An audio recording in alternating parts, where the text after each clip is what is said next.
live Pocketcast audio commentaries.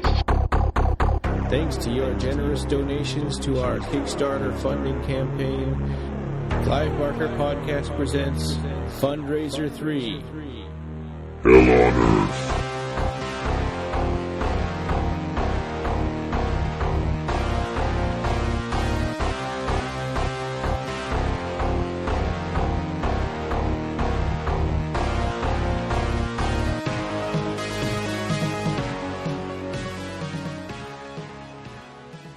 Well, if you're just joining us, of course, this is Hellraiser Inferno, our first of the Hellraiser sequels that we're doing for this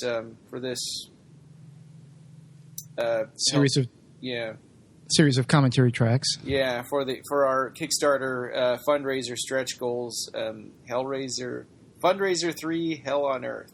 That's right.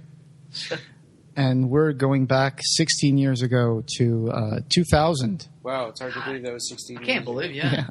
It's almost half my life. I remember renting this the first day of Blockbuster, if anybody remembers Blockbuster. We still have two of them. Oh, do you? Yeah. Okay. Yeah, they're all gone. In Alaska? Yeah. Nice. In Fairbanks. Mm-hmm. We had three. One of them just closed down like a couple of months ago. That's too bad. I do miss the mom and pop video stores that we used to have when we were younger. I do too. Yeah, because they wouldn't limit themselves to the stuff that Blockbuster distributes. They would have it but mostly depended on the taste of the guy who was the owner of the shop. He would pick the movies that he thought would be more interesting for, the clientele. So yeah. They also gave away, what I like about the mom and pops, the video stores, is they gave away posters to people. They'd take the posters down and just give them. That's true. Yeah, and Blockbuster would just sell them. Yeah, back when my Blockbuster closed down, on the very last day, I managed to get like a huge poster they had in the window for Wolverine, the first movie. I mean, it's not an amazing movie, but it was a huge double-sided poster. Nice. Yeah, so I asked the manager, like, hey, you guys are closing in a few hours. Here's my stack of DVDs I want to buy. And can I get that poster on the wall? Is that something I could take? And they were like, yeah, sure, whatever. The one we have by my house, they were just gone one day. Oh, that sucks. Yeah, but they consolidated it all over to the other, the one that's just down the street. So I've heard some Blockbusters even sold the shelving to the customer. Yeah, they did. The one over by us completely just sold everything. It was just, and when they sold everything, I mean everything. It just completely shelves. Yeah, I just went over there to rent a couple of movies, and it was empty. It's like, holy crap! How did this happen? Yeah, and after my Blockbuster closed, they opened up a cheap bikini store because it was right in front of the beach. Oh. So they just opened like a cheap clothing store. Yeah. Where you can buy like a bikini for like $10 or something. They got ours. They did open up a urgent care, so that was pretty nice, I guess. Well, useful. It's hard to deny that that's probably more useful than a Blockbuster. Yeah. So where we're at, we are paused right before the Dimension logo. So if everybody wants to sync up their copy to go through this movie with us, that's where we're at. And then who wants to do the countdown? I did it last time. I think it's Ron's turn. Okay. If we're doing it in I'll order. do one. I guess I could do the countdown. So, so right before the Dimension logo. And so 3, 2, 1, play. Here we have the Dimension logo.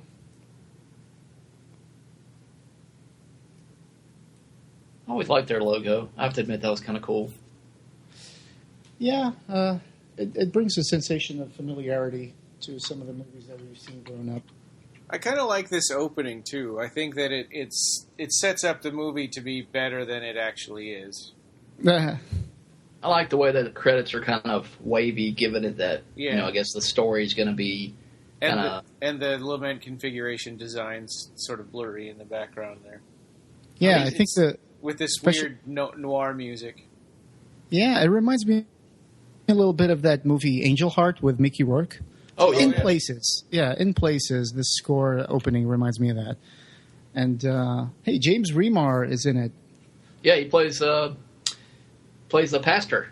Yeah. Pastor / psychiatrist. Yeah. So the score is by Walter Verzova. Yeah. He did a lot of Dimension direct-to-video stuff, Mimic 2, and he was a music designer. Although for films like Eraser, Mercury Rising, and Mortal Kombat, I think the first one. Yeah, Mortal Kombat really stands out. Mimic 2, can't imagine anybody remembers the soundtrack for that. No, I don't. I don't think I ever saw the movie. So Hope. the special effects are done by Jameson Goey. I'm not sure if I'm pronouncing that correctly, but he's the guy who worked on Inferno, and I think he also did 6, 7, and 8 special effects. I'm not sure about that, but from memory, I think he was involved in all of those movies. Oh, okay. And, of course, Gary J. Tunnicliffe. Yeah. So there's Craig Sheffer. Boone! Yeah. Yeah, I have to say that his character in this movie is not likable at all. And he's got weird quirks. Like, this opening scene is so bizarre. Mm-hmm. Why is he a chess genius? Yeah. He's good at solving puzzles. Yeah, and I think that's supposed to be that's what the setup is that he's really good at figuring stuff out and solving puzzles. And he says that on the voice off because this has like a narration track sometimes, which I think was meant to mimic movies like Blade Runner, detective noir movies. And although I don't know how many people even remember the voiceover stuff in Blade Runner anymore. Yeah, because they took that out. Yeah. I think Guillermo del Toro was one of the guys who actually stood up for that. He said he liked it. I liked it, but that was the movie that I kind of grew up with. Sure, that's perfectly acceptable. And so and some people would say that it's more boring without that because there's just a lot of like music and panning over the city. That's right. I guess sometimes it's easier to understand the movie without the voiceover once you've seen it with the voiceover. Yeah. I thought he was going to throw the basketball into the chessboard and knock the pieces everywhere.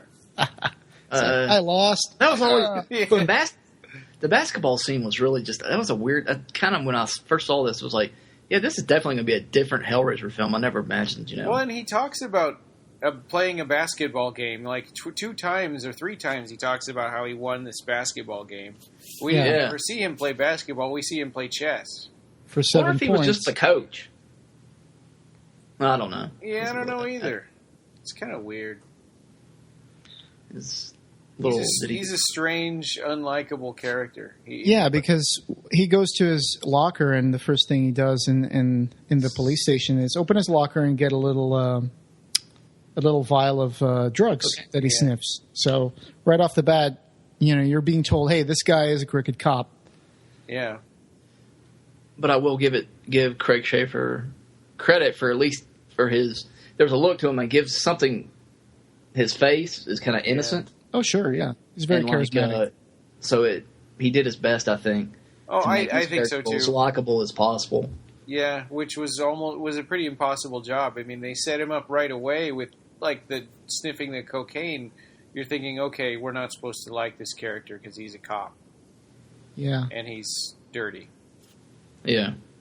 So this movie takes place in Denver. I just want to put this out there. Oh, the filming or the movie? The movie. The story, yeah. The story takes place. He's a cop. He's a detective in Denver. Oh, that's right. I think he has said Denver Police Department or something. Yeah. Yeah.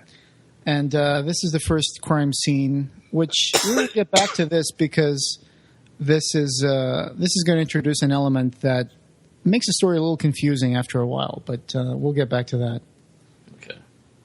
So Clive on Hellraiser 5 Inferno, he once said in 1999 on the website for the Sci-Fi Channel that I can't give you details, but I believe that Dimension Films, who released the last film, have 2 more in development. I'm not invited to their meetings. Yeah. So, yeah. It was that's when all the bitterness started with this one.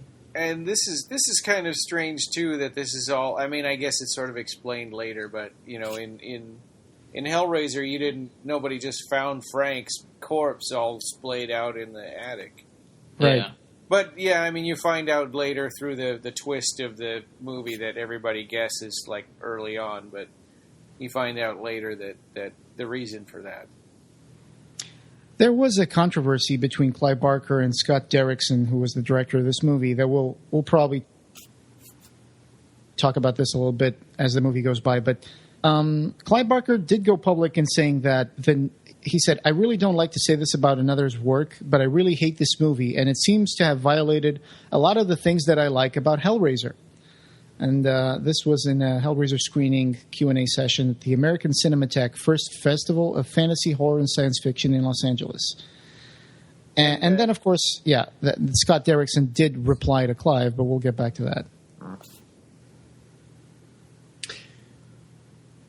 I'll have to give Hellraiser Inferno one thing. It did inspire Scarlet Gospel, so that's It inspired Scarlet Gospel? It didn't inspire it, but that made him want to do a good Pinhead, story. Oh, yeah. Sure, exactly. Sure. Yeah. He wanted to give he wanted Pinhead better to send die. off. Yeah. Yeah. He said instead of being just, that's so silly. He could have just stuck that in his pocket. He's just doing a magic trick for himself. But he's just how selfish he is. He's hiding drug evidence because this Jay Cho is apparently his drug dealer, I guess. No, he was a guy he went to high school with. Well, he said that, but then he knew exactly where that book with the drugs was. Oh, that's a good point. I never really noticed that. Huh. So he went straight to that book and opened it up, and it was hollowed out, and there was a vial of drugs, and then he makes the vial disappear. Yeah. We could say that was a coincidence, but now that you pointed it out, it's kind of hard to call it a coincidence. Yeah. Oh, there's the finger. So the finger won. Yeah. So this movie, and I'm not trying to make apologies for Scott Derrickson because I really don't like what he did to Hellraiser 5, but this movie had an estimated budget of $2 million, according to Wikipedia. So I don't know if that's accurate. And I don't think the budget is the problem at all with this movie. Mm-hmm. It is a story. Yeah, I mean, I think that the special effects and the overall, it doesn't feel like a low budget B movie. I think this might have been Scott Derrickson's first film, and Scott Derrickson and his writing partner Paul Harris Boardman wrote Urban Legends Final Cut for Phoenix Pictures and Hellraiser Inferno, which Derrickson directed for Miramax's Dimension Films. And I think people usually say that this script was like modified to include Hellraiser. I think that comes from some lines that Doug Bradley has said over the years. But honestly, for this movie, I can't really say that it's confirmed that it was a reused script. Well, and according to Scott Derrickson, he said that they were looking for Hellraiser scripts, and they passed over a whole bunch, and they came to his. Oh, okay. Some of them even there was a lot of pitches that even this is a weird followed where the story for Bloodline left off. Yeah, which would have been much better, and maybe would have even made it to the theater. Who knows? But Dimension said when Scott Derrickson and his writing partner came on board that they wanted to change pretty much. They didn't care about the mythology. Yeah, they wanted to start over. And Scott Derrickson also believed that Hellraiser was all played out and needed to be rebooted. That's why when people say we need a Hellraiser remake, it's kind of like, well, every Hellraiser movie after 4 was a remake. Kind of, yeah. They're not good. And this is something that bugs me too. His family are just we talked about this when we did our episode about Hellraiser Bloodline, but his wife and daughter are really just cardboard cutouts. I agree. Even his wife just says, "Oh, I took a bath and took a pill." It's like, okay, and we're not spoiling this for anybody because anybody listening to us has probably already seen this movie. But these people, I guess, aren't real people, right? Because he's in hell. So are they like demons? No, he hasn't opened the box yet. Oh, yeah, that's true. Right now, he hasn't opened the box. Right, but everything from opening the box forward, which is coming up here in like the morning after this scene. Yeah. Everything after that, he's in hell. And so all of these characters are like demon actors, or are they in his mind? They have a very Cenobite. They look kind of like Cenobites, not in the sense that they're visual, but the way their dresses, the leather, the S&M kind of clothes. Yeah, I suppose that's what he's trying to go for, and especially with that tattoo parlor with the guy with the hooks and stuff. Yeah. But about this scene, I just want to point out something. He says, that Joseph Thorne, the character, says, "I live in a different world. Most marriages fail. Most men just leave. I know that would kill her. But if she doesn't know, if doing this keeps me coming back, then who's to say what's right and what's wrong?" And I'm like, are you kidding me? Really? Like, you just neglected your wife and daughter. It's like, when do you sleep? When do you rest? You just had a full day of work. You're coming in at night to your house, and then you're just going to go out again and party all night. Yeah, it's like he just wants to drop off his gun or something. I mean, what does he even go home for? I don't know. Really, it's just it doesn't seem real. Like you said, it doesn't seem like he really has a family. They're just there for a payoff. They're props. Further down the road, Yeah. Well, he does do a lot of cocaine, so he probably is all jacked up most of the time. Yeah, that's true. Where he's always, Also, not to mention that he picks up a prostitute from the street, and then she says, "Anything you want, as many times as you want it." And it's like, no sex worker would say that and then spend the whole night at the motel with you. It's not how that goes. It's like, So at this point, I hate the music in that part right there too. It's weird, right? It's kind of like the club music, very cheesy. So at this point, we're still in reality, I think. So things are still in the real world. After the bathroom scene is where things kind of start falling apart. Well, and if she falls asleep, he could just rob her, take all her money, and leave. Right. And he's a cop, so she should have been distrustful that he was trying to set her up. And she could have also been distrustful that he was just going to use that to blackmail her, and I'm free because I'm a cop, and I'll arrest you if it's not. Also, not to mention the fact that in the sex scene, he still has his shirt on. Yeah, I know. He never, and he slept with his shirt on and everything. Yeah. Or he just laid there. So this isn't even in the morning, right? This is still at night. At night, yeah. Yeah. So everything from here on out. I do like the designs of the Cenobites in this movie, like the Wire Twins, the so-called Wire Twins. Yeah, and even the Chatterer torso is not bad, although you can tell by the way he moves that he's like green screened. Yeah. I'm not a big fan of torso, but, I think of it more like a pet. Yeah, the Cenobite that I don't like is, I guess he's not the engineer, but he's the one that's always doing all the murders, that he catches glimpses of him. Mm-hmm. The guy who looks like the Chatter. He looks like the Chatterer, but it's like a cloth over his face. Yeah, it's skin, isn't it? It's supposed to be like scanners. Yeah, it's a faceless killer. Yeah. Yeah, I think that guy looks dumb, and his outfits make him look really stupid. And I guess... Especially the cowboy hat. For a while, they tried to make it like he was the engineer, but he's not, because we know that Pinhead is the engineer, which is, like, whatever. Yeah, the other is just a faceless killer. Yeah. Which, of course, doesn't make any sense. Originally, in the Hellbound Heart novella, the engineer was a guy who came up with torture devices for the Cenobites and who kind of managed everything. And he had a head that was like a cone of light. Yeah. And then in the Hellraiser movie, the engineer became that creature, that monster thing in the tunnel. Yeah. And then this movie, Scott Derrickson wanted to make a blank slate of the Hellraiser mythology and start over. And he tried to shoehorn the engineer name into the movie in a way that I don't think works, because the Pinhead is not the engineer. No. So we just he's flipped the over. Only one that talks in this movie. Yeah. So we just flipped over to the other side of reality here. Yeah. Yeah. So from here on out, people who have seen the first 4 Hellraiser movies probably are thinking, and if you've seen Jacob's Ladder, you're probably thinking, okay, well, he's in hell now. Yeah. Oops, there's a Wire Twin. Yeah. Yeah.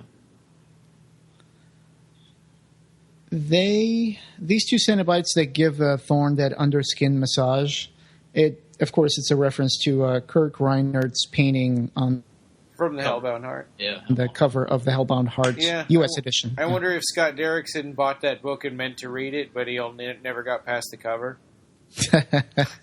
That's definitely a possibility. On the Scarlet box set, he's interviewed and he talks about how much he enjoys Hellraiser, and when the way he talked, he acted like he knew the mythology pretty good. I just with this, it just doesn't. Yeah, he just wanted to turn it into his own thing. I think he was just doing what Dimension wanted, and well, and being able to make a movie, that's something he wanted to do. I mean, he's a filmmaker, but the thing that I hate about it is that not only did this whole Jacob's Ladder and people not realizing they're in hell, not only he sort of took it over and made it his own thing and his own like preachiness and stuff, but he also changed the whole direction of the series. Yeah. So Hellraiser 6 is just like this. Hellseeker. Yeah. Yeah, unfortunately, there's a whole bunch of like these and even Deader nightmare takes. Yeah, and even Deader has that too, where people don't know if they're dead or alive, or if they're in hell or not, or awake or asleep. And so Hellraiser Inferno has a 5.6 rating on IMDb, and on Rotten Tomatoes, I have that on my notes here. 36%. Yeah. So that snow is going to be called back later. Oh, hey, Doug. Yeah. That's his only appearance until until the end of the movie. Yeah. Yeah, right. Congratulations, Detective Thorne. I spent the night in the floor of a motel bathroom. Yeah. I like the wood grainy look of the puzzle box in this movie. Yeah. I mean, that's not a lot to go on, but it doesn't carry the movie. but yeah, I think it looks. This was speaking of the box. This was the first movie to actually call the box element configuration. I never really thought about that. I thought that the fourth one did. No, they never said it. They said in the work print. In the work print they did. French. Okay. Angelique did say it, but that's the last version of it I saw was the work print. Yeah, they did. She said it in the past segment. Oh, okay. But they deleted that. That was totally deleted from the movie. And that's not in the book either, right? They just call it Le Marchand's configuration. Yeah, in Hellbound Heart, I don't think they say lament configuration, do they? I can't remember. We've had this discussion before, and we figured it out, and now we forgot again. There's Jay Cho. Say hi, Jay. Who plays his partner? He's a really good actor. I've seen him in other stuff. He's gone on to do a lot of... Although he doesn't look like Tony Nanonin. Yeah, Nicholas Turturro. Yeah. Okay, so you wanted to know if they call it the lament configuration? No. In Hellbound Heart, they only call it the Le Marchand configuration. I just checked.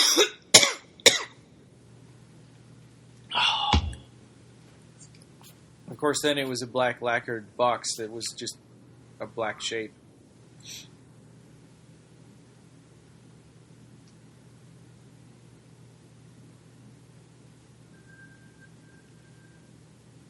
This, for me, the first time I saw the movie, this carried a lot of weight. This phone call and the scream with the gurgling and stuff was so creepy. Yeah. And, I mean, that, for me, made the movie sort of okay at the time when I saw it in 2000. Uh-huh. They really have a lot of gurgling noises in this movie. Yeah. But this movie does not stand up to repeated viewings at all. At least not for me. It just gets worse every time. What particularly each viewing that as you watch it, what annoys you more about it each time? I don't like this character. Yeah. I think that I don't like all the preaching. Yeah. And the morality. Kung Fu Cowboys. That it's the morality play kind of thing about it, and I don't like movies that have a twist at the end that sort of, like, I really liked Sixth Sense when that movie came out, and then I bought it, and when I watched it a second time, I was like, I don't ever need to see this again. It's not good the second time. It's not as interesting. Yeah, I mean, you watch it the second time, and you can kind of watch it from the point of view of, okay, now I know he's dead or whatever. But then after that, it's like, okay, that's done. I don't need to see it again. It's once you figure out the twist, it kind of ruins it. Yeah.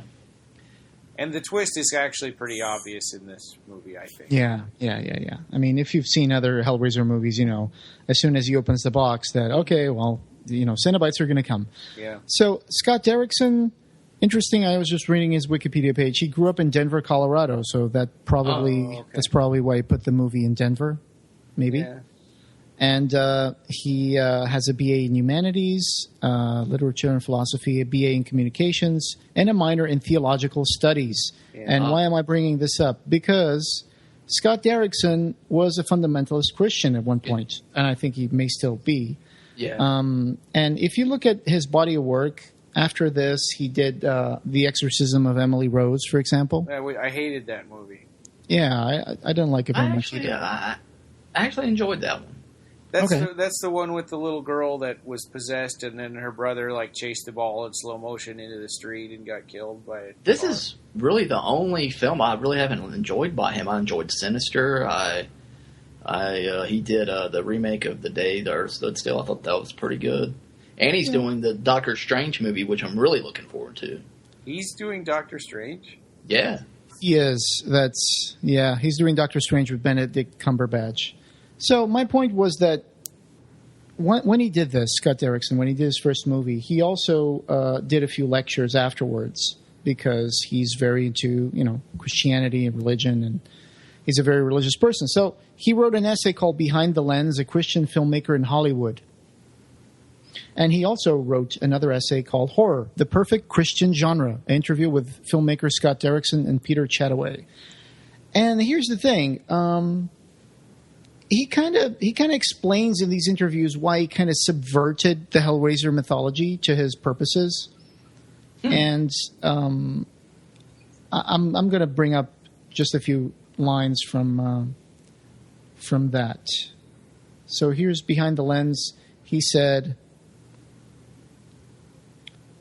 "My work on Hellraiser Inferno was in some ways a personal rebellion against all of this. I wanted to make a movie about sin and damnation that ended with sin and damnation. After all, isn't that the experience of many people? Isn't that descriptively true? Some Christians who have seen that film like to quote Philippians 4:8 to me. Whatsoever things are true, whatsoever things are lovely, whatsoever things are of good report, think on these things." And I have to stop them and say, wait a minute, what was the first thing you said? Whatsoever things are true? Things that are true are not necessarily lovely, and St. Paul is not saying that all the qualities he lists together have to characterize everything. Perhaps truth is named first for a reason. So, okay, I'm going to link this up to the show notes. Yeah, and he also says something here that he says, "Nothing is more easily resisted than subcultural religious language. One of our primary responsibilities as artists and Christians is to invent a new language for all ideas. It is impossible for me to successfully talk with people in Hollywood about sin and salvation. Those words are no longer alive for them. Words are socially born and they socially die, and we have killed off much of our Christian language."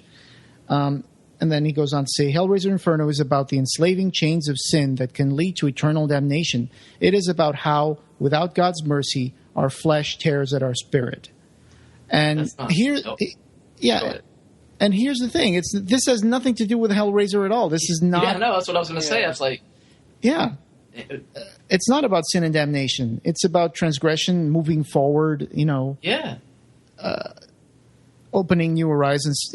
What's that line that Pinhead says? Explore beyond the regions of experience. Mm-hmm. So, and this is the other way around. This is just like chains of religious dogma wrapped around you saying, okay, no, you can't do that. That's bad. That's immoral. You're going to be damned to hell. You're going to be. Yeah. And Pinhead is definitely not someone who's going to punish someone for, the sins they've committed. That's not who he is. No, not at all. Yeah. So I think in that respect, he wouldn't care what sins they've committed. Right. He wouldn't go on to make a big speech about your flesh is killing your spirit. They need to be obsessed enough to track down the box and open it and do the ritual or whatever. And he claims to be such an artist with integrity that he goes on to say, and finally, one does have to be willing to turn down a job in order to preserve one's integrity. After Hellraiser Inferno, I was offered a 7-figure deal for 2 movies, which my partner and I would write and I would direct.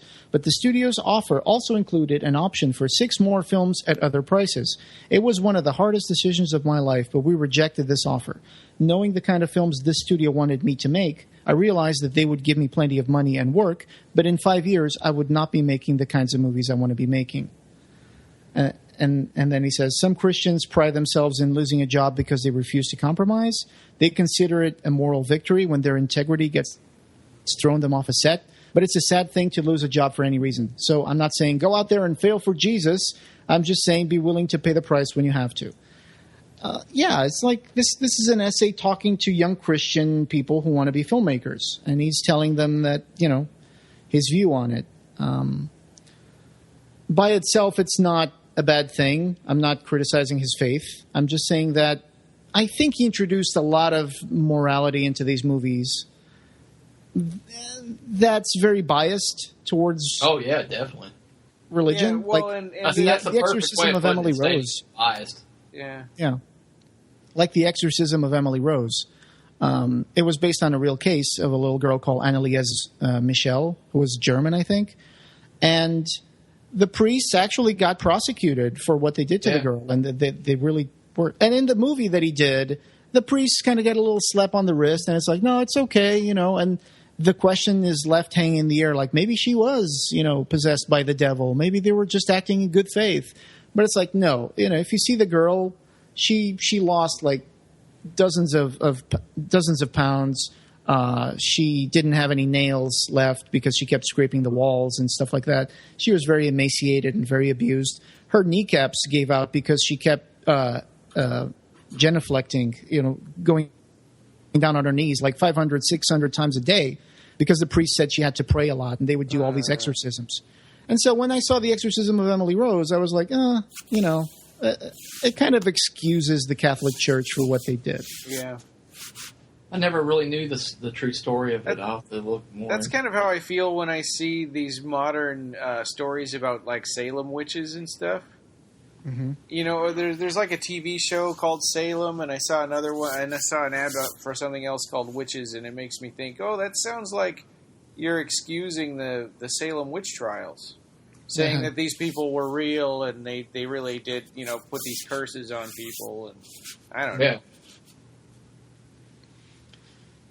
And I think it's totally fine to make a movie like this, but don't make it Hellraiser.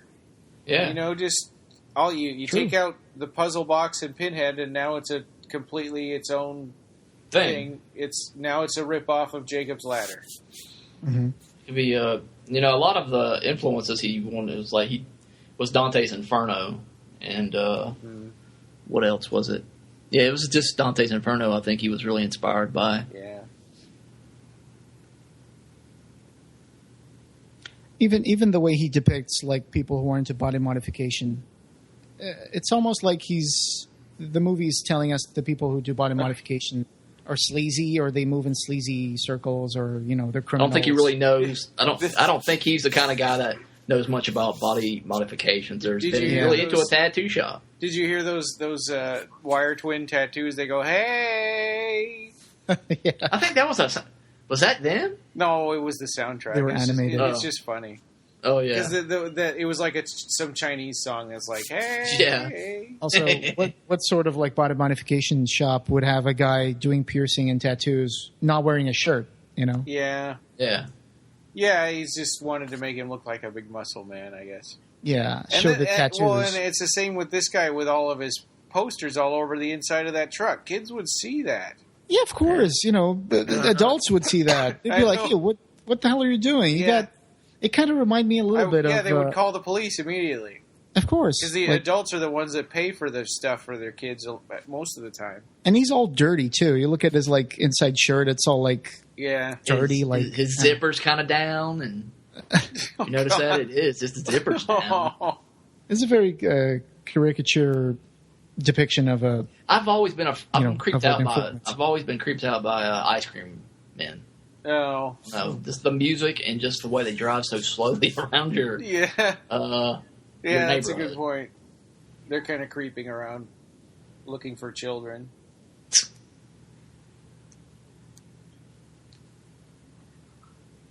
Yeah, and the dialogue in this scene is when he says, "What am I, your whipping boy?" It's totally forced. It's just so that they can call it back later. Of course, the payoff with the whip. Yeah.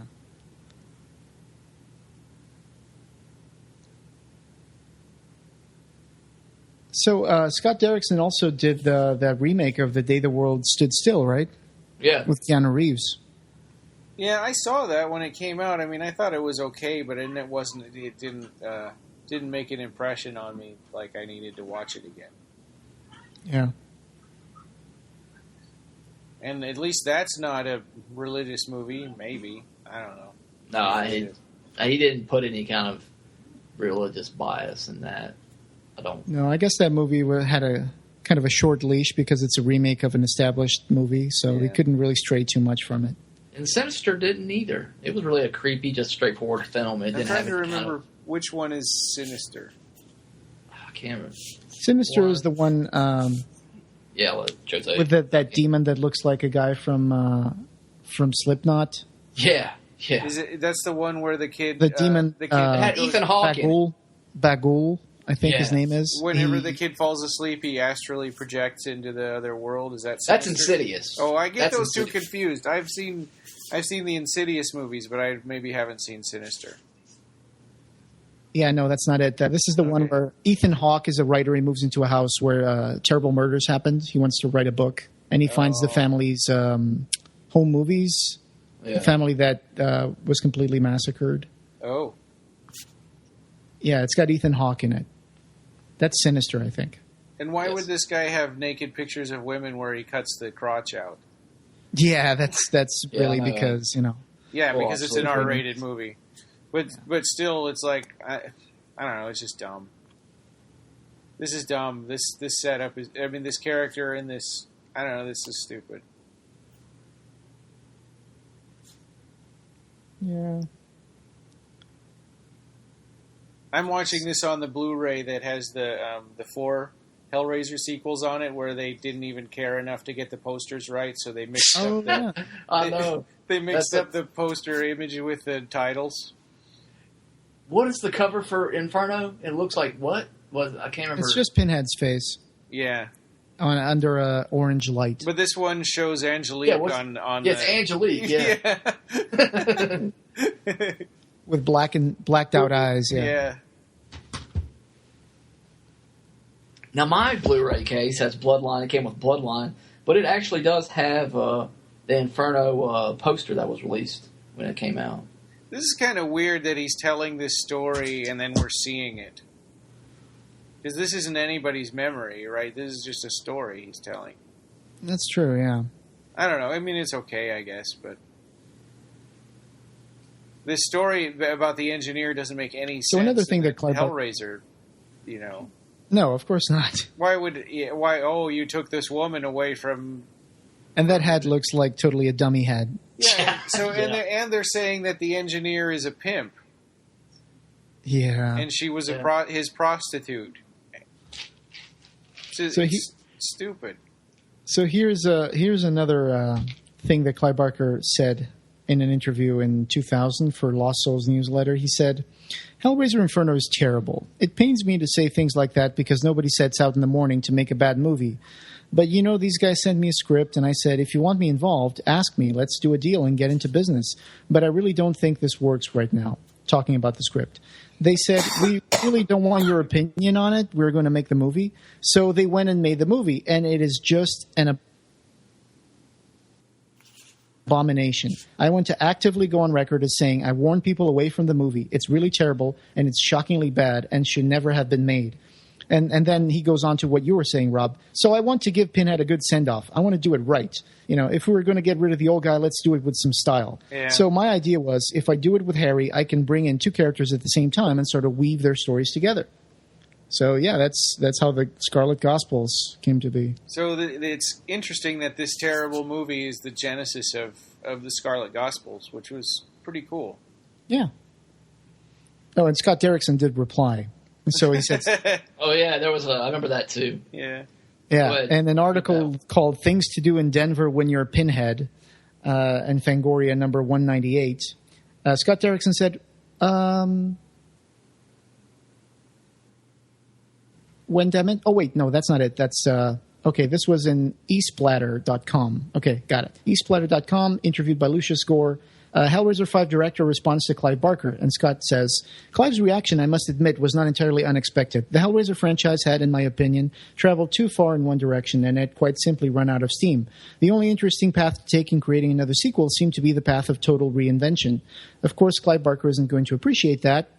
I never expected that he would appreciate seeing the treasured iconography of his brainchild tossed out of the window and replaced with a whole new set of rules. But it seems to me that I made a movie that is too good, or at least too provocative, for him to just simply dismiss, as he obviously dismissed Hellraiser Bloodline. This movie actually upset him, and I think I know why. And then he goes on to say, and I think he's really full of it, this is in fact a very good film. It is philosophically ambitious, and it represents a moral framework outside that of the previous Hellraiser films. Yeah, no kidding. And apparently outside of Clive Barker's personal taste. Quite simply, I subverted Clive Barker's franchise with a point of view that he does not share, and I think that really pisses him off. I'm honestly not angry about Mr. Barker's comments, and I would even return the gesture of calling him very nice. However, I do want readers to note that his distaste for this film was not due to its lack of intrigue or quality, but rather to its violation of what he deems to be interesting, if not sacred, about the Hellraiser mythology. So he does know what he did. I mean, it's not a... Yeah. He set out to do something that kind of served as, his own sensibility more than the mythology of the series. Yeah, so that's what I criticize about it. The problem is when you do that, you're shoehorning Hellraiser crap into your own movie instead of the other creating way around. A fresh Hellraiser story. Yeah, and this movie, of course, they were looking for a Hellraiser script, and he made this for them. So I guess this movie never would have been made at all if it wasn't Hellraiser. Yeah, in that article that I mentioned earlier, but I made a mistake. In the one from Fangoria, Things to Do in Denver When You're Pinhead, Scott Derrickson did say, when Dimension was looking for writers for the new Hellraiser, they passed on everyone and then came back to us and asked if we had any ideas. We brought them this one, which was so outrageous that we didn't think they would ever do it. We were able to do our own movie, so if anybody doesn't like it, they can put the blame on Paul Harris Boardman, and I. Yep. Dimension really let us write the script we wanted to write, and the first draft pretty much became the draft we shot. Well, it shows. That definitely shows that this is I wish they would have stayed away from the Bloodline like they gave them, or just gave the people for Bloodline freedom. Like they gave these guys, because well, and cutting Clive Barker out is never good. I mean, when that happened on Rawhead Rex, that movie turned into kind of a joke. Oh, and this, speaking of jokes, he's in a club. He's in a bar or something, and he gets this tape given to him, and he just goes up to some TV that's in a corner, and he puts it up for everybody in there to see. I know, nobody else is paying any attention. Is he the only person in there? It looks like it. Yeah. Well, and then is he the only one that can see this right now? Are they all seeing static? Yeah. Yeah, there's weird. the stupid chatter right there, Ryan. Yeah. This scene really doesn't make any sense. Yeah. That is the worst Cenobite. He wears regular people clothes. I know. He's got Well, they're really his clothes, though, aren't they? Oh, yes. Right. That's true. Of course, they're Detective Thorne's clothes. Yeah. Which, Pinhead will be sure to explain that to us. Yeah, and that was the other thing. He has a cheap jacket. Like that leather jacket is all shiny and I don't know. Yes. Well, this was 2000. Yeah. And I think it's funny that they're like, you made us watch this tape 4 times.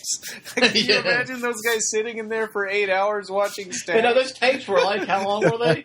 2 hours on the lowest setting. Long. And up to 8 hours if you change the You wouldn't sit there for 2 hours or 4 hours watching a VHS tape. Well, and then they did it. He There's said nothing on this. They watched it Fuck 4 off. times.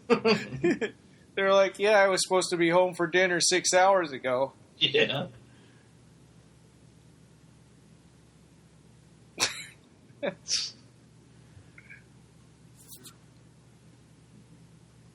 Hey, that actor who plays like the captain or whatever, Yeah. he's been in a lot of movies. I forgot his name. Yeah, I don't recognize him. I don't either.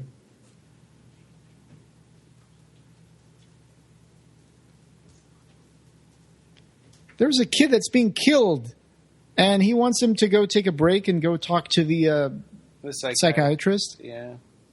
Yeah. And that's another thing too. When you that spoils it for repeated viewings. When he goes in to see the psychiatrist right now, all you can think of is, "Yep, this is Pinhead." And when people say there is no such thing as the engineer, he could say, "Look, the psychiatrist's got a file about him." Yeah. So when you first saw the James Remar character, you thought you knew it was Pinhead? No, not the first time, but after the Okay. first time. Yeah, then Okay. you remember that he was Pinhead, and you're just like, everything you say is just a bunch of crap. Yeah. He's telling stories about the engineer, like he's bragging about himself, I guess. I don't know. It's like the engineer is some sort of mobster or like Yeah. crime Yeah. lord. Yeah, and all of the, we know that from the point that he opened the box on, all of these characters are just nothing. They're just part of some Groundhog Day that he's living. Some of the Man, fans look. Go ahead. Oh, sure. I was just going to say, I was just thinking about how to make the story better. I could just off the wall, just make the story like in Mexico and some drug cartel, and the engineer is like the head of the drug cartel or something like that. That might have made it a little more interesting. It's just something that just came up to my mind right now. But go ahead, Rob. You're going to say I was going something. to say a lot of the fans like this because they think it kind of borrows ideas from the comic books. But I've read a lot of those comics. I don't remember any kind of stories like this that were so drastically changed from the mythology. Yeah. No. It seemed like there were mostly like different ways that people called the Cenobites. Yeah. Or under different circumstances. Like there was a crossword puzzle was used. Yeah, Wordsworth, right? Yeah. Mm-hmm. I think Neil Gaiman wrote that one. Yeah, I think so. Well, I'm looking at user reviews on IMDb, for example, and this guy gave the movie 10 stars in 2006, and he says, best Hellraiser.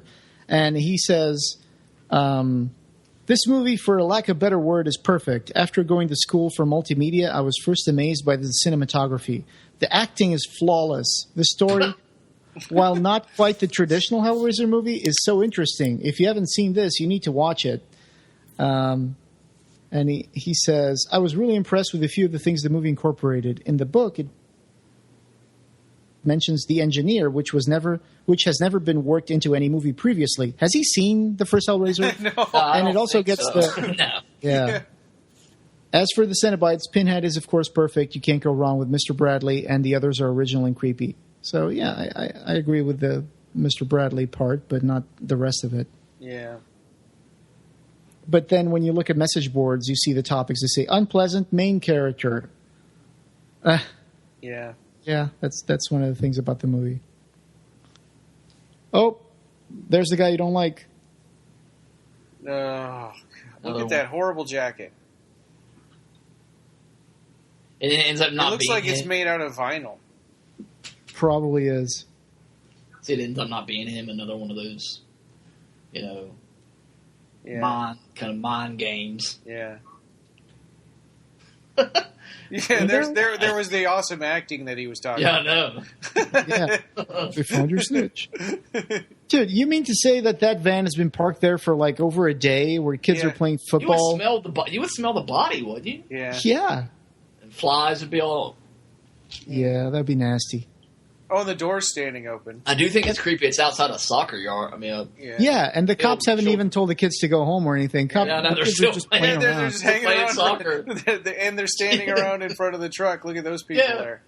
They're in like, the woo, window. I don't care. Yeah. It's When just do we bad. get to go in the truck? Not till we're done. I want some ice cream. Oh, and he just pushes one button with his knuckle to hear the voicemail. And this is the guy Yeah. talking that he was the So- guy that So this the engineer leads. stole the woman. Yeah. So up he in the was, head. so he was trying to find out who the engineer was for Thorne. And so the lead he got on his voicemail was to go to this cowboy bar. Or a cowboy, not a bar, like a casino. Mm-hmm. Yeah, the videotape that nobody could see. Yeah.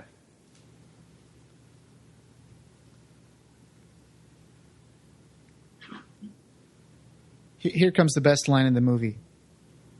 Maybe this guy just wants his box back. Wow. Genius.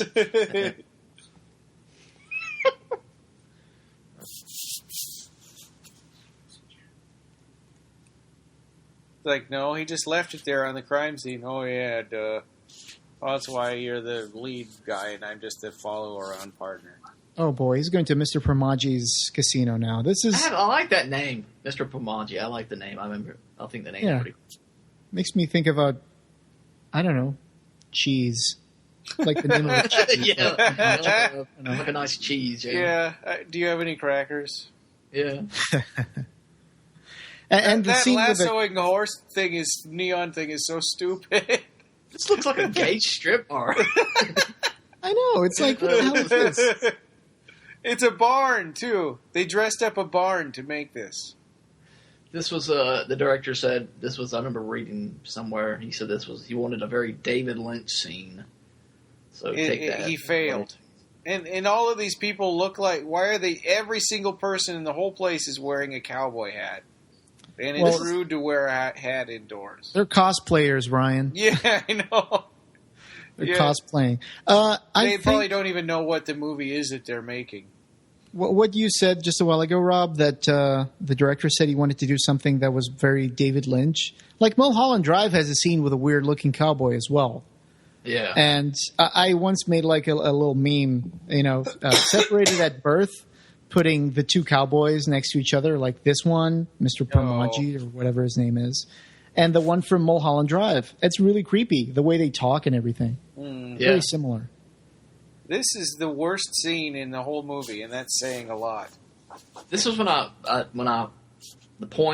first saw this film, I was like, what the hell am I watching? This is not a Hellraiser movie. I mean, just... Well, and this bar has no place in the story. It's just so that guy can kind of give him more hints about the engineer, I guess. Yeah. Everybody else acts like regular people in his life, and this guy is kind of like, oh, you're going after the engineer, well, he's going to come after you. This guy right here, Playing this his actor game. who plays Mr. Pramaji, I saw him. My mom watches General Hospital. He played an assassin on General Hospital that got killed.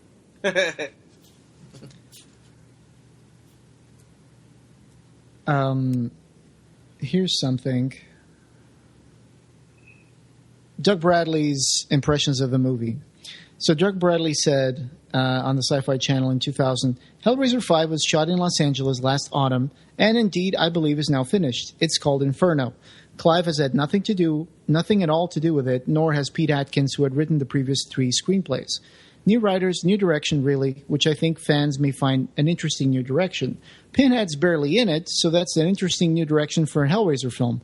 But then, of course, he was barely in the first film, so it kind of makes sense. And he goes on to say in another issue of Firelight Shots. Yeah, that's when he had to promote it, because it wasn't done yet. It wasn't out yet. And he says, Dimension sent me the screenplay, and they clearly wanted my opinion, and I had 2 opinions. One was that I didn't think it was good enough, and the second was that I was surprised that I was in it so little. The irony is, and I said this to them, that if they had actually seriously bothered to canvass my opinion, I would have said that I think we need to hold back a little bit. I think you can overexpose and the law of diminishing returns kicks in, but I think they went to the other extreme. What irritates me, and I know it upsets the fans as well, was that they smothered the video cover with pictures of Pinhead, and that tells everybody that it's his film again. He's the featured character. Well, no, he isn't, so don't sell it on that. Yeah. So I worked a grand total of 3 days on Inferno, but I'd rather do more.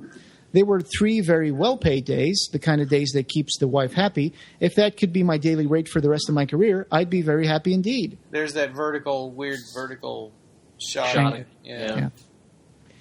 Yeah. And here comes that scene with the Kung Fu Cowboys. Go ahead, Rob. Now let's watch this scene. Must we? And why? More smoke. And not only are these characters terrible, but there's no reason for them. Yeah. He already he was chasing after that faceless killer, and he already lost him. So he could have just gone back inside and said, "Okay, I'm leaving." No, My favorite thing. He has to get beat up first by these. They really whip him. Yeah, they really kick the shit. This is my favorite thing, where they twirl around and then they're twirling. they go like. It's like, what was that for? Yeah. The music here is terrible too. It's just, nothing is working. It sounds like stock what did he music just step or like on? a trailer or What something. glasses? His glasses. Yeah. He's just being a jerk. And Detective Thorne could say, "You know what? I'm a cop, and you just assaulted me for no reason. So you're all going to jail, Kung Fu Cowboys and old guy." Yeah. Why doesn't he go back and arrest everybody and close Mr. Permagi's casino? Yeah. Yeah. Yeah, he and his he had partner. total. And his partner is so ineffectual and useless. Yeah. He really He's like, is. "Oh, I got lost in the woods." Even though I do kind of like him. But, Yeah. I mean, he is pretty useless. Yeah. What I was going to say before, though, kind of what was Jose was commenting about, Doug Bradley does not like Inferno. And he did. Somebody asked him, how would you rate all the films? And he was like, well, I'd go 1, 3, 2, 4, 6, 7, 8. Pause.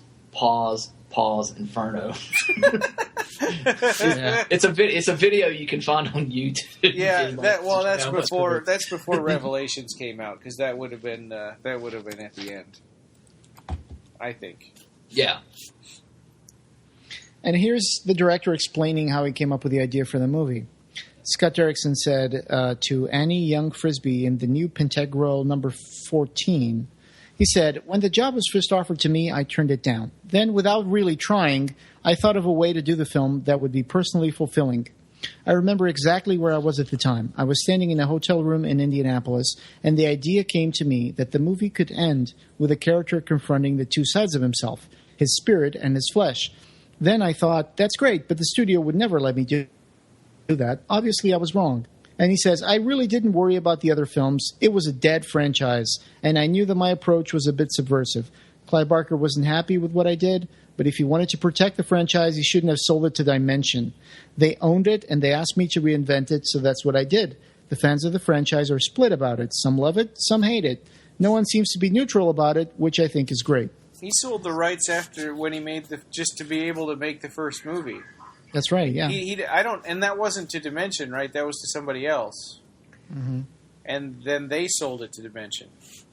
Maybe Chris Figg? Yeah. Yeah, so, and they did a good job. I mean, the people he sold it to did a great job with it. Yeah, I really don't. After that. Yeah, I really don't like the movie, and after I found out more about the director, I really didn't like the director. Yeah. Another thing that Scott Derrickson said was, in short, viewers need to watch this picture with an open mind and remember that Clive Barker has only made one good picture, and perhaps for that reason, he's a little territorial when it comes to the man with the pins in his head. Scott Derrickson, this was your first movie. Yeah. So basically he was saying Nightbreed and Lord of Illusions were crap. Yeah, well, and it's easy to pick on Nightbreed, and even though it's not his fault. I mean, come on, this guy only did one movie. I know he's talking like he's like... Yeah, that's true. at the time, he only had made Inferno, so why is he pointing out that Clive only made one good movie? Yeah, and here he made a direct-to-video movie, which was a really bad stigma then. It's like, I don't know, just yeah. He's very arrogant. Yeah. Yes. And so here he was beat. He just, like you said, got the crap kicked out of him, and instead of going to the hospital, he goes straight to the psychiatrist. Which is weird because it's nighttime, and it's like, does Dr. Paul Gregory sleep in his office or something? Yeah. I go home. And if he's really Pinhead, why does he have a picture of his daughter, and why does he talk about his daughter? Well, I guess it's all just, again, the whole mental mind games. Yeah. And well, apparently this is not reality anymore, right? Ever since he opened the box, he's somehow been transported to hell. Yeah. It's just weird that they chose to do it this way. You're Pinhead. It's as good a name as any. Yeah. Oh, if you notice you're the engineer, I mean. If you notice his cross in the lapel, when he turns into Pinhead, it's going to be upside down. Is that right? Oh. Yeah. I didn't notice that. No, I did not. Good catch. Oh. Because Pinhead is evil. Yeah. Air quotes. Yeah, but he's not, because he's just working for God or whatever, because he's preaching and telling him what a bad person he is. He's a bad father and a bad husband. I remember asking y'all a question. This was a few years ago. Before I really got to know you guys. Mm-hmm. Before I got off Facebook. But I remember asking y'all a question. If it wasn't Pinhead or some other Cenobite that was doing the talking, would you be more accepting of it? And y'all were like, well, no, because it's still not, the world doesn't stay true to the mythology, because nobody in that universe would talk like that. Yeah. So I always thought people had a problem with it just being Pinhead. The point of that, what I'm saying, is that y'all made me understand. Y'all made me understand that their morality plays no part in the Hellraiser universe. It's not. Well, I don't know if it wasn't Pinhead, maybe this would be a completely different movie, and it wouldn't be a bad movie. It would just be like normal, like TV movie that you'd catch. Yeah, even if it wasn't Hellraiser. If it wasn't Hellraiser, yeah. Sure. Yeah, exactly. Everyone would have forgotten about it. We might have seen it and would never talk about it again. But there's still things about this movie that don't make much sense to me, even if you consider that when he opens the box, he's transported into another dimension that's not reality. Like, if the fingers of the kid, if the child's fingers that he finds in the murder scenes, okay, it starts on before he finds the box. So what's going on there? Like, that first yeah, that's right. Whose finger is that first one? Yeah, it's like it's hard to understand what's going on there. It's like, so is that imaginary? I don't know. I just find it hard to understand. Yeah, the one in the candle. It's very hard to understand where that comes from. Or maybe has he been in hell this whole time since the beginning of the movie? That's kind of what I'm. I think about it. Yeah, I think he is. I think the whole thing is, from the beginning, he's in hell. Yeah. Yeah, but the movie doesn't give us that. So what was? The movie does a bad. It does a bad job. What was the point of even opening the box? What difference does it make? Yeah, I mean, you're right. I mean, it doesn't. Right. The script is very bad in that department. It's, that's a big plot hole. Mm. She's like, "Oh, I guess you weren't with a prostitute because you got beat up." So. Yeah. So there is one moment coming up here in a second that I thought was kind of cool, creepy, y'all. So when we get to it all. Oh, the daughter is so terrible. What did she say? Said, when are you coming home? Oh yeah, that little girl is probably. She starts crying, really bad. Daddy. Yeah. A little girl is probably in her mid-20s right now. Yeah. Yeah, I know. I wonder if she's done any more movies. Yeah. I'll have to look that up on the internet. Well, and when a little kid is a bad actor, it's not the kid's fault. It's typically the director. There's a good moment here. Well, a good moment. Sure. There's a good moment here where he raises his hand and he looks that's like the part I hand was of going a to talk corpse. about. Yeah. Yeah. Oh, go ahead then. Yeah, I think that kind of shows he's a demon. It's weird, though. I mean, what are they trying to say? That he's dead? Maybe? I think that he's... he can't, whenever he tries to show affection in this world or whatever the hell, he can't do that. He's an evil person. So when did he die? Because that's what you were talking about. Because Pinhead ripped his head apart or whatever. I thought that was when he died. I think the stories that we just passed about the James from Mars talking about the guy that comes to work and blows his brains out. Yeah. Then that's what he does at the end. I think he's living. He's living in a loop. Yeah, but you think that Dr. Paul Gregory is telling him his own story? Yeah, I think so. When he's talking about the folder that it was him. So why is it he doesn't remember this time, but next time around he does remember? It's a constant loop. I don't think any time he will remember anything. But he killed as soon as he got that phone call. He didn't want to live through all that again, and he shot himself. Yeah, it's just weird. The story is confusing. So I was thinking, if he remembers everything, what does he even care about? Why would he even care about tracking down the engineer and saving the kid when he knows that kid is just him?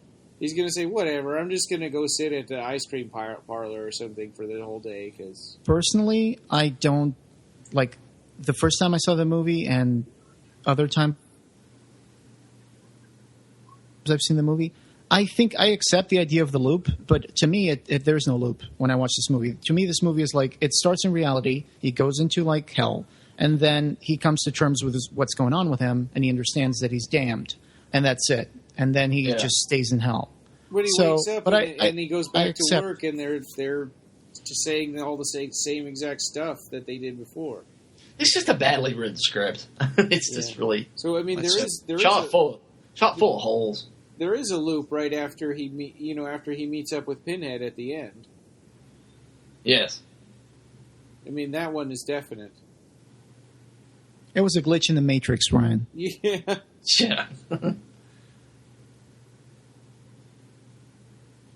Oh, yeah, and he goes through this scene twice. Yeah, and this is kind of a cool scene right here. You get to see the version of the Cenobites in kind of a human form. Yeah. You get to see this two nurses or... That hallway scene is interesting, yeah. When he goes down the hallway. I don't know if they're nurses or they're residents of this retirement home. And she uses every possible chance she can get to make him feel bad for about not visiting his parents. Yeah. It's like, okay, we get it. He's a bad person. Yeah. I like this shot with the hallway stretching out. I did too. So is he tripping around because he's got a concussion?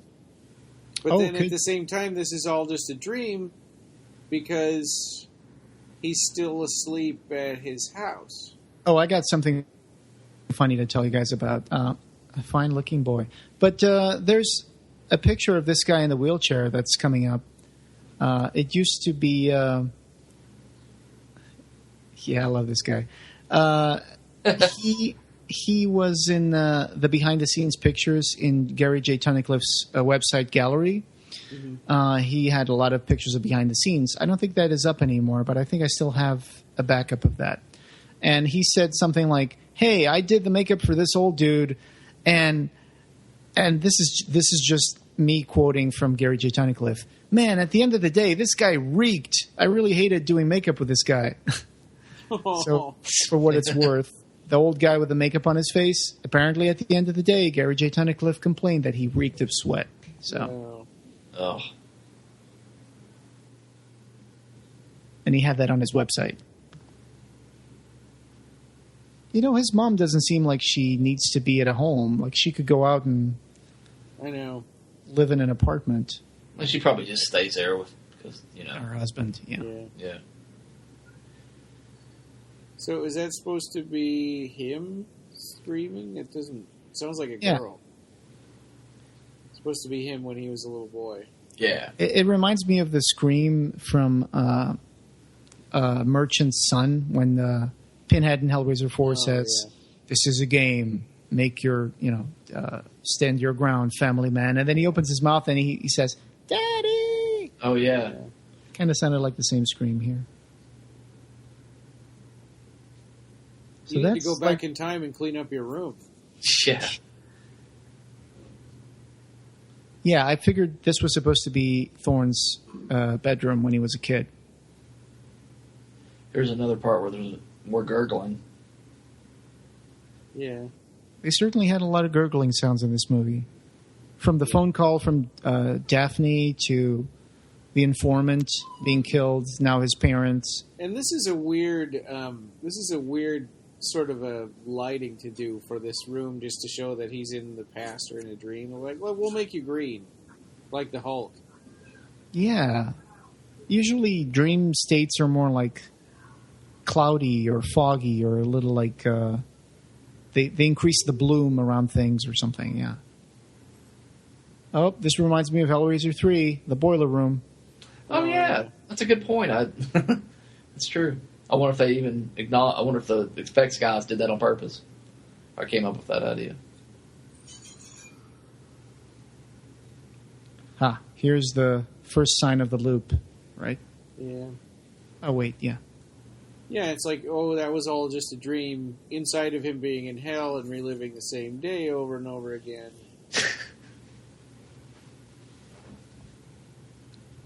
And you were right about his wife and his daughter. They really are very cardboard-like characters. They don't really do much in this movie. No. I think they don't. Well, but hey, it's a they living. don't. He doesn't want anything to do with them. So his life is a selfish life, and the people around him, he wants nothing to love him. He wants nothing to do with them. Yeah. Good But point. still, I'd say they're very the acting by that is not very good. That man had a gun.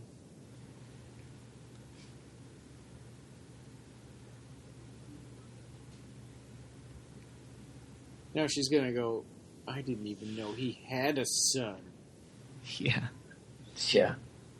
Dig it deeper.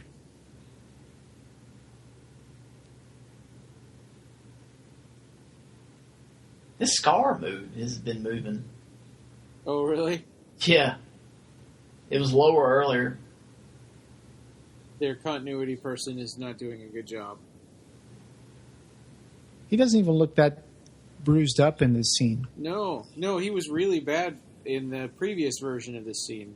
Yeah.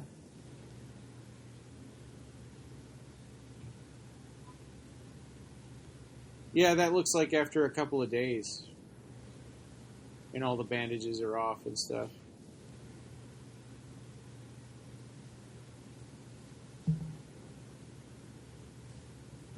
It's kind of Nightmare on Elm Street when she puts her hands on the bed and the What? blood soaks through. Like when Johnny Depp got killed. Yeah. Yeah. It's like, oh my God. Someone poured corn syrup all over this bed. Yeah. Yeah. Okay, that is creepy. I'll give it that. Yeah. The scene is creepy. Yeah, that seems like a practical effect too. I wonder how you would put that on there without it soaking in.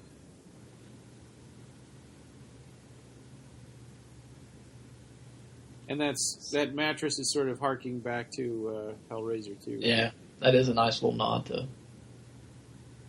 Probably not deliberate, or I don't know. Gee, I wonder what's in that box. And it's wrapped in paper that's like a kid's gift. Like a Yeah, football. football. Hey, this time you got 2. Oh, yeah. One for each parent.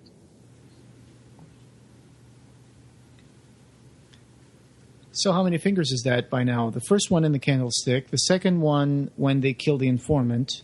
And Now 2 of them. The prostitute also. Okay. Oh, yeah. So that's 5. Yeah. And they'll have one with his partner, so that's 6.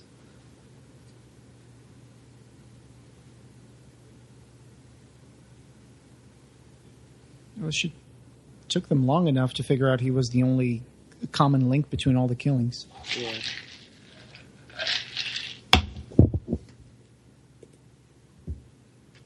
So yeah, this is my thinking, that the real problem with him getting looped in and not wanting to go through all this again, and he shoots himself, is like, why would he go to all the trouble to try to find the engineer again? He wouldn't, right? If he remembers, he would just go, I'm going to just go to do something else. Sure. Because going to find the engineer, I think there's no loop really at the beginning. I think the loop starts later. Yeah. Right. Yeah, but even then, I mean, he shoots himself because he doesn't want to go through all that, but he doesn't really have to go through all that. He could just not look for the engineer. Well, I think he still wants to find out about the child, and in some way, I think he knows that the child may be related, directly related to himself. And I mean, he keeps seeing his own old bedroom, so I imagine that would. Yeah, but he thinks they're like dreams or hallucinations. Thing is, he treats his partner like crap, and then he wants his help. Yeah.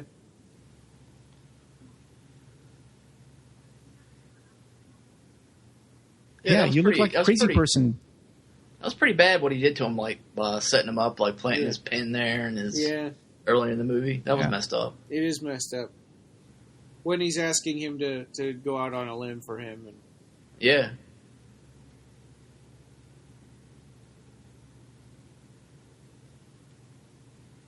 Didn't he just tell him, go to hell? Yeah.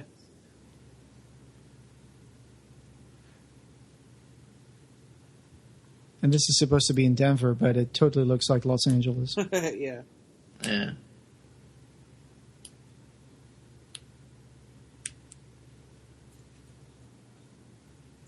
Wonder how hard it would be to film in Denver.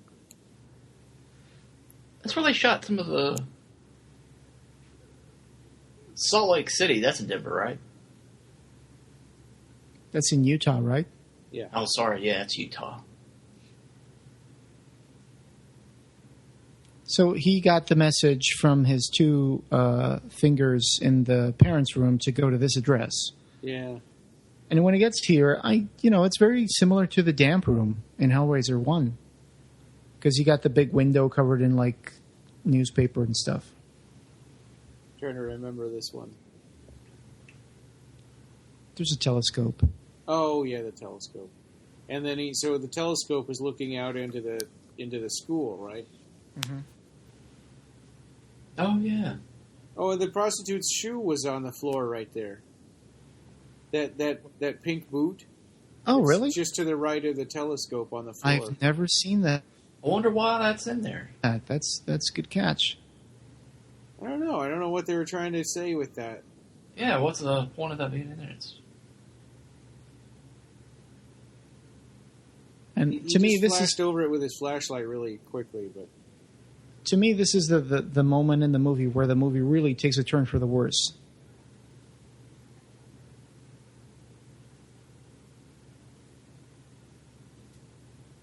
I think when he confronts all these people after they're dead and has to shoot them all with his shotgun, that's pretty bad. It is. It's like, hey, I know you're watching. Here's another finger. So that's like 6 fingers now. Yeah. Yeah. And then 7, 8 will be his wife and his daughter. Yeah. 9, 10 would be his flesh and his spirit. Okay, it kind of changed for the last 2 ones because they're not really victims, and unless he's talking in the spiritual sense of it.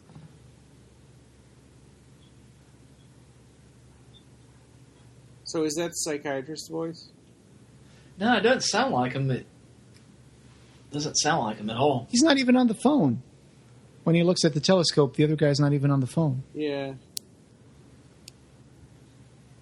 Well, yeah, I mean, I think the engineer was supposed to be Pinhead and not that guy. No. But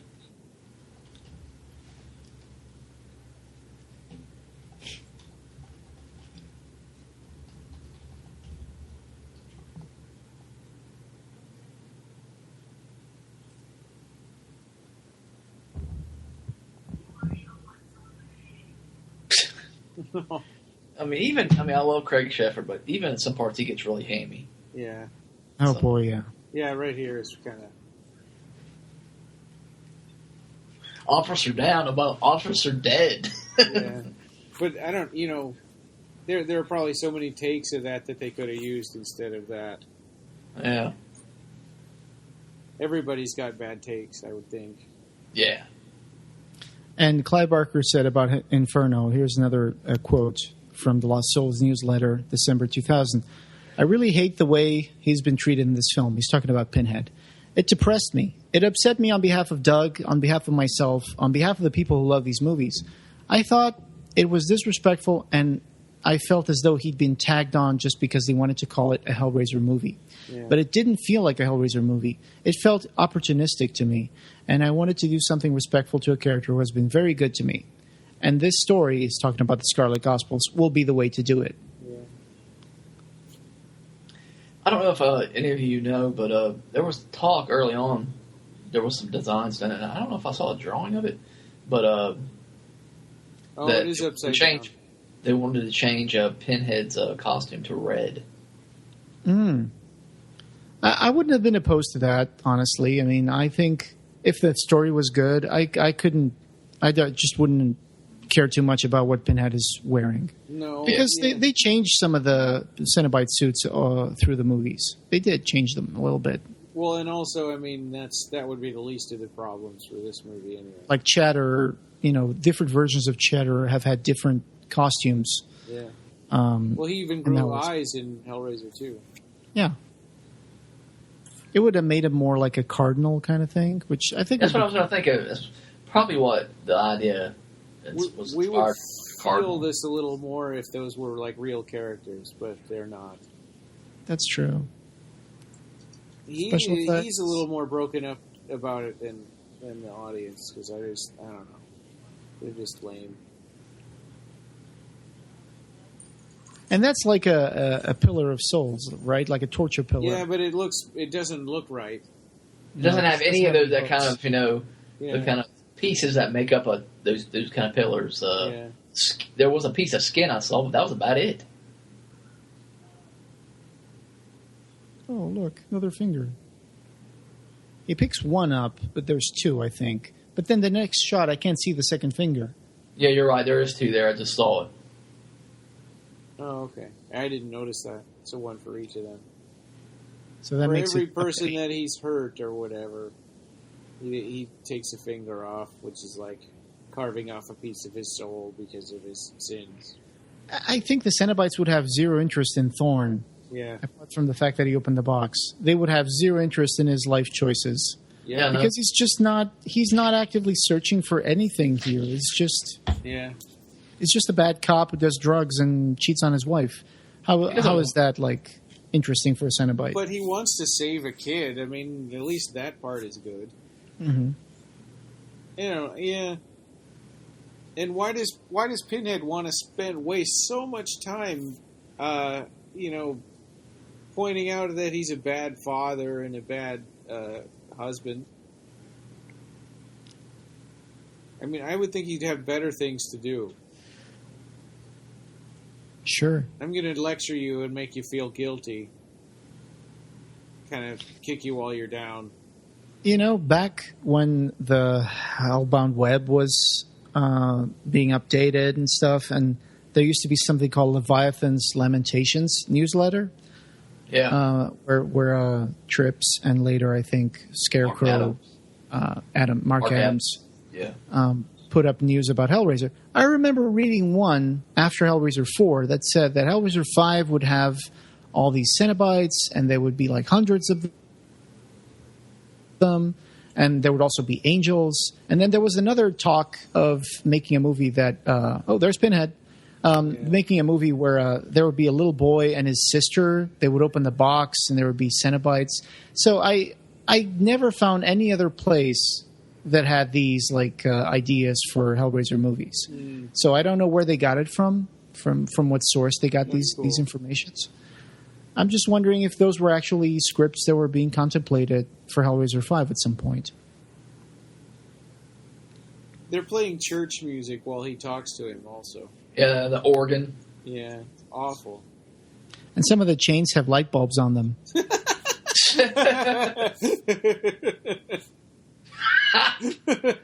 I just noticed that. I think that's really weird. It's weird.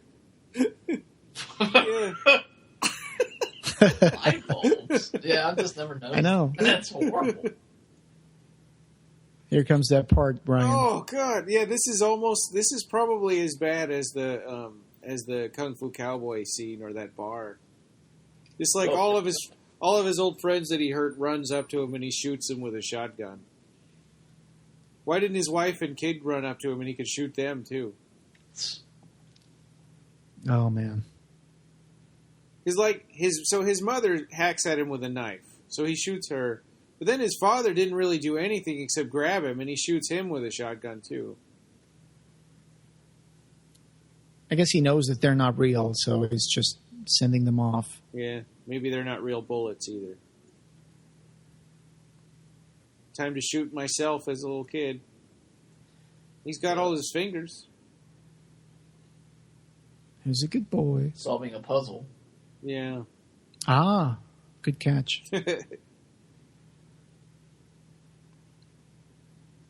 If I was wearing I gotta go play basketball and chess with a professor. I'll be right back. If I was wearing my hat inside the house, I think my mom would tell me to take off my hat. Yeah. Yeah. But you'd be okay in that cowboy barn bar. Oh yeah. I think it's mandatory that you wear a hat in there. It's a pretty comfy looking house. Pretty set. Dad's passed Yeah, out. it's like, is his dad dead? Yeah, I mean, yeah.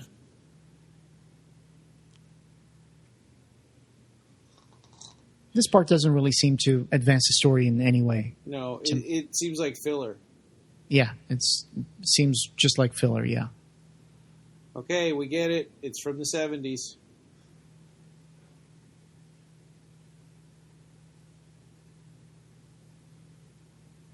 We already knew that he was looking at himself in the past.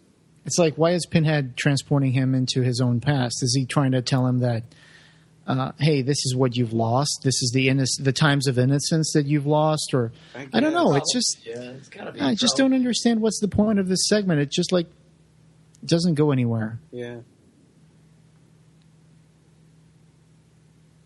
Hey, have some magic brownies. I don't know. Just And it's like, in the fruit. leave it. No, it feels like Leave It to Beaver. Yeah. Yeah, right. She looks totally out of place. She's wearing a 50s outfit in the 70s.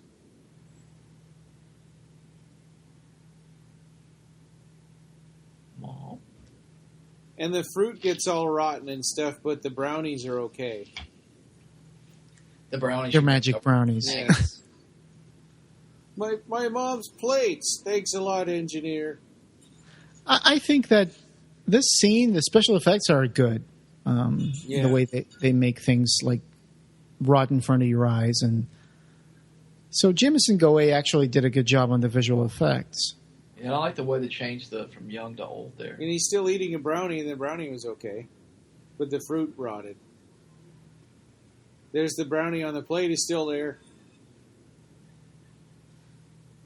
Should have turned in, like I said, covered with maggots or something like that. Yeah. That'd have been cool.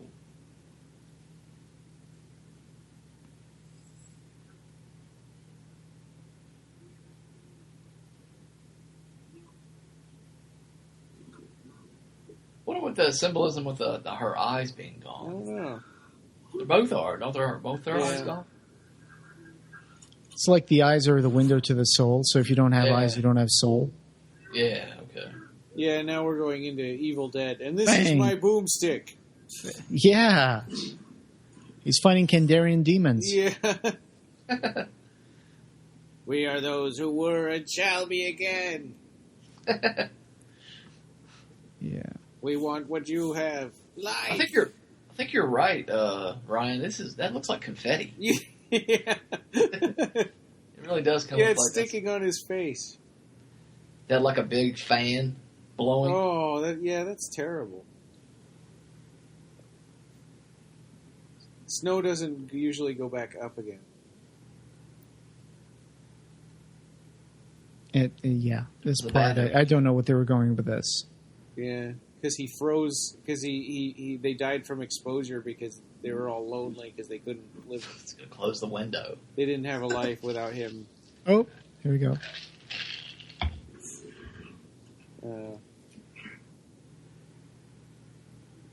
Oh. Boom. Oh. That's a kind Yeah, of a nasty. you're already hurt, so I'm going to shoot you with my shotgun. That'll teach you for trying to be nice to me. It would have been better to me if this whole part didn't exist and he just crossed Walked over a into- door and Yeah, I saw know, just- Pinhead and the yeah. kid. Yeah. I think you know? so too. Yeah, he's got a. Oh, and this is the worst. So he's only got. Oh no, there's 3 knives in his back, I guess, and those knives are awful. I think they're made to look like crosses, but I trusted you.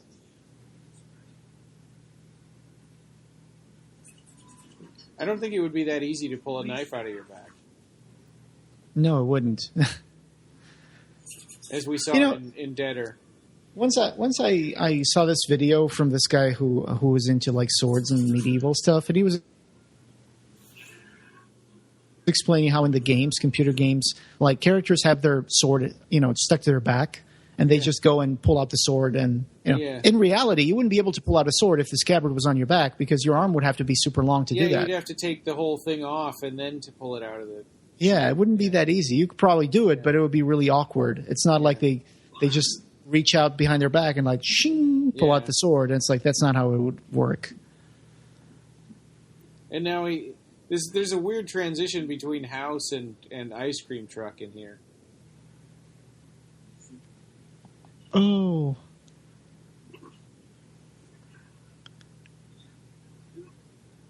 You hurt me too. And he falls into oblivion. There's nothing out there. That's kind of cool. It would have been cool if there was a labyrinth out there. Yeah, I know. Yeah. Yeah, why does nobody gives a rip about the labyrinth anymore ever since Hellraiser 2? Yeah. Yeah, in Deader they do have that scene when Cenobites appear at the end, where he's in like this sort of basement, but at the same time it kind of looks like the tunnels of the labyrinth. Yeah, it does. I remember what you're talking about. But yeah, those tunnels were in Hellraiser 1 also. I mean, Yeah, Hellraiser 4 and Peter Atkins' original script, there was a lot more of the labyrinth, Oh, but really? it was never filmed. oh, that's too bad. there was going to be a knife room where Frank and Larry would fight each other and try to cut. They would be stuck together, and he would pull a knife and try to cut himself away from Frank. That was in the Hellraiser 2 script, right? Yeah, the Hellraiser 2. Like, this would be another moment where they could just open the door and see the labyrinth. That would have been awesome. If the movie ended here with that shot, Yeah. I would probably not hate the movie as much. But no, here we go. Has to keep preaching. Yeah. He's looking at his scalp.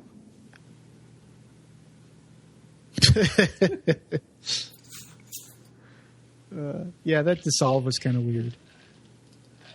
Oh, it's going to get really, really cheesy now. Look at this. Look at the scene. There's something.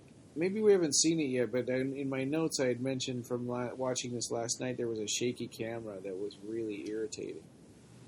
I think the spinning kid. That's just man, that's That cheesy. is dumb. That is cheesy. It's like the Batman newspaper. It's Yeah. like when they show like Like in a bad movie that a plane is crashing and they film the cockpit and then they just turn the camera around and the people are still sitting in the chairs. Yeah. Oh, there's that jacket is so awful. Take it off. It offends me. Looks like it was bought from like a car trunk in Los Angeles. I wonder if Clive Barker even made it through this movie. He probably did once. I bet he only watched it the one time though. Yeah. So that's latex, I guess. Yeah. Hey, Tunnicliffe, you put the bald cap the wrong way. Yeah.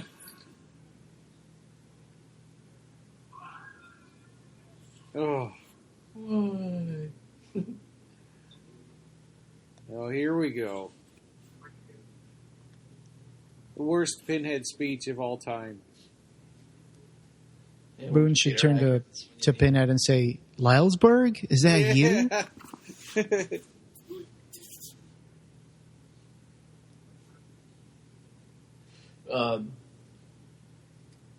Doug No, actually I don't. rewrote some lines in this scene, I guess, to try to help it make it sound like Pinhead as much as possible. I could just imagine Doug Bradley reading the script and like shaking his head and being like, "Man, what have I gotten myself into? I got to rewrite this stuff."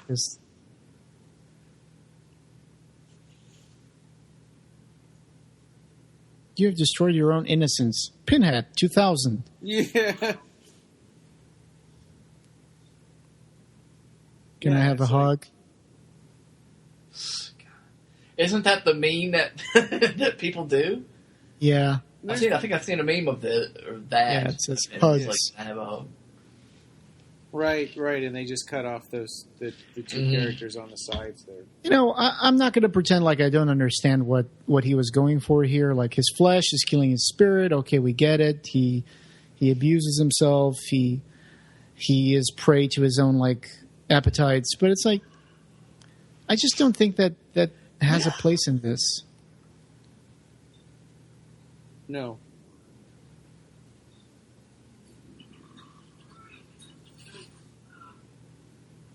That's a lot of change just for his face. And is that supposed to be him right there? It doesn't look like him. Yeah, it is him with blood. Yeah, it's just a... His hair's different. Yeah, it's just... He's got helmet hair. I guess that's a very nod to Larry when... Yeah. Not Larry, but Frank, yeah. when he was Larry's skin. I think the flesh and the spirit are pretty much part of the same thing. You know, it's not like one thing is, you know, it's not like your spirit can be innocent and your flesh is weak.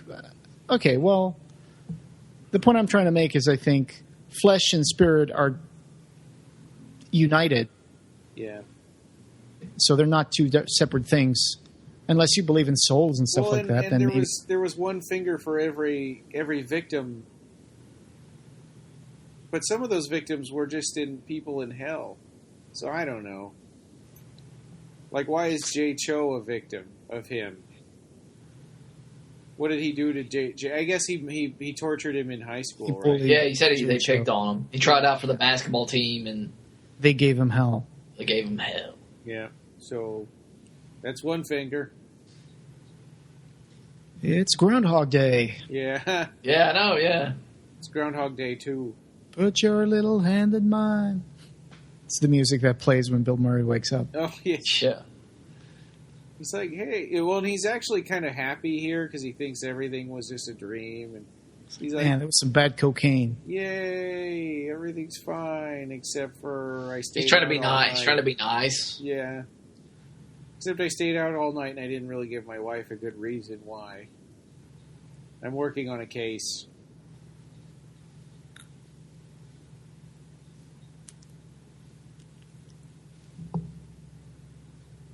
I think his relief kind of puts him in a place where he, instead of learning a lesson, he just thinks, oh, thank goodness it was all a dream. Huh.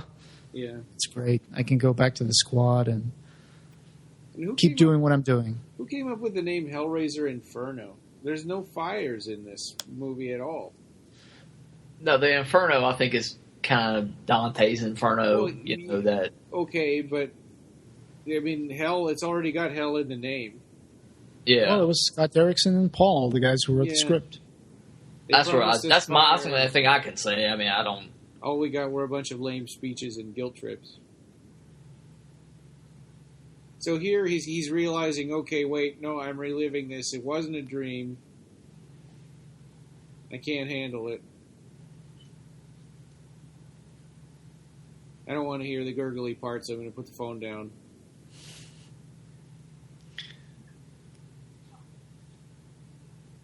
Miramax tried to market this as a psychological Hellraiser. I guess so. And Doug Bradley said, the only clue I have is that Miramax are describing this as psychological Hellraiser.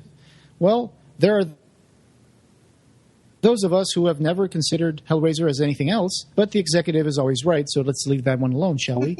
They're also saying that this will be a standalone with no plot connection to the previous 4. Even more intriguingly, they're describing the proposed 6th movie as an action movie. Kickboxing Cenobites?